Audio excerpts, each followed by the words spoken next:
Baik, selamat siang. Pada kesempatan ini saya hadir kembali lagi untuk menanggapi situasi sosial politik di tanah Papua dan juga di Indonesia. Memang Papua bukan Indonesia, tetapi kebetulan karena Indonesia menduduki tanah Papua, maka selama Indonesia menduduki tanah Papua, maka orang Papua juga merasa perlu untuk memikirkan, perlu angkat bicara tentang pemimpin bangsa Indonesia, karena siapapun pemimpin bangsa Indonesia itu dampaknya juga ikut mempengaruhi tanah Papua. Oleh sebab itu, orang Papua menganggap perlu pemimpin bangsa Indonesia itu adalah sosok pemimpin yang harus kuat dan merdeka. Dia tidak boleh tersandra oleh pengaruh mayoritas ataupun minoritas, tetapi dia harus berdiri atas idealisme dan kepentingan bangsa dan negara. Pemimpin yang ideal adalah pemimpin yang mampu untuk bisa memisahkan antara negara dan agama. Karena selama ini terlihat mulai dari pemimpin presiden pertama sampai presiden terakhir, semuanya tersandra oleh pengaruh-pengaruh mayoritas,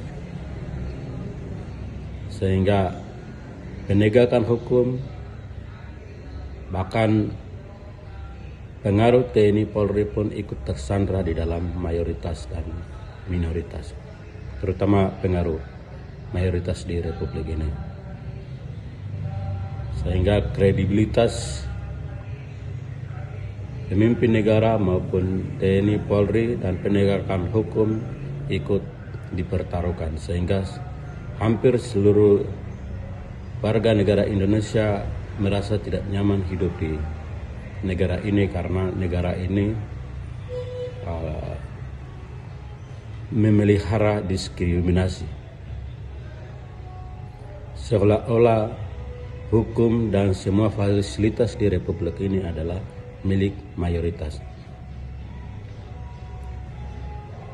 Dan ini semua kembali kepada lema atau kuatnya seorang pemimpin di Republik ini. Dan pemimpin-pemimpin ideal yang dapat kita lihat adalah dari sekian pemimpin negara Indonesia yang pernah hadir adalah hanya dapat terlihat dalam sosok figur yang namanya Soekarno. Dia adalah negarawan, ya, patriot. Dia termasuk orang kuat yang tidak bisa dikendalikan oleh siapapun, baik pengaruh barat ataupun pengaruh timur. Beliau adalah orang yang punya idealisme. Dia berdiri kokoh pada idealisme. Nah, selain itu masih kita temukan di dalam sosok figur yang namanya Abdul Rahman Wahid. Cuman sayangnya dia umur tidak lama untuk memimpin bangsa ini, karena kembali kepada mayoritas minoritas, akhirnya dia harus dilengsarkan sehingga dia tidak sempat berbuat banyak, berkarya banyak hal untuk republik ini. Tetapi masa kepemimpinannya dia sempat memberikan angin segar untuk orang asli Papua, sehingga mereka sempat menghirup udara segar, yang kemudian Megawati naik, akhirnya kembali mencengkram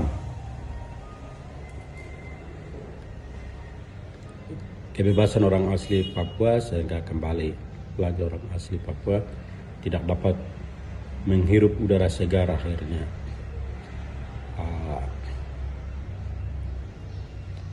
yang hari ini dampak dari itu seperti sebagaimana yang kami